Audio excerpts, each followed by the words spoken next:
আসসালামু আলাইকুম। আজকে আপনাদেরকে ড্রোন দিয়ে আমার এই স্মার্ট নেপিয়ার ঘাস ক্ষেতটা দেখানোর চেষ্টা করব।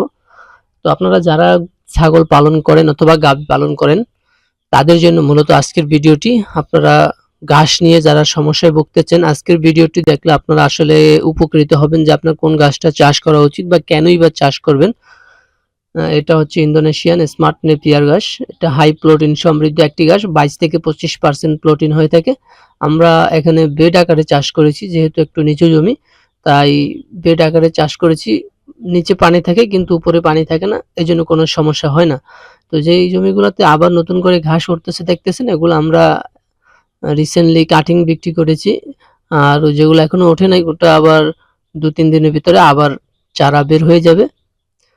তো আমাদের এগুলা সবসময় কম বেশি বেচাকিনা থাকে। আমাদের একপাশে কাটিং পরিপক্ক কাটার পরে আবার অপর পাশে যেতে, যেতে আবার এই ছোটগুলো আবার কাটিং পরিপক্ক হয়ে যাবে। তো আমাদের এখানে ২-৩ টা প্রজেক্ট আছে স্মার্ট নেপিয়ারের। তো আপনারা যারা ঘাস চাষ করতে চান গরু বা ছাগলের খামারের জন্য, বিশেষ করে গাভী গরু এবং ছাগলের জন্য আপনারা এই স্মার্ট নেপিয়ারটা নিতে পারেন। আর যদি ষাঁড় গরুর জন্য চাষ করতে চান, সেক্ষেত্রে আপনারা ওই তাইওয়ান হাইব্রিডটা নিতে পারেন। ওটাও সবচেয়ে ভালো ফলন হয়। এই গাছগুলো আমাদের কাছে এভেইলেবল আছে। স্ক্রিনে দেওয়া নাম্বারে যোগাযোগ করলে আপনারা সংগ্রহ করতে পারবেন।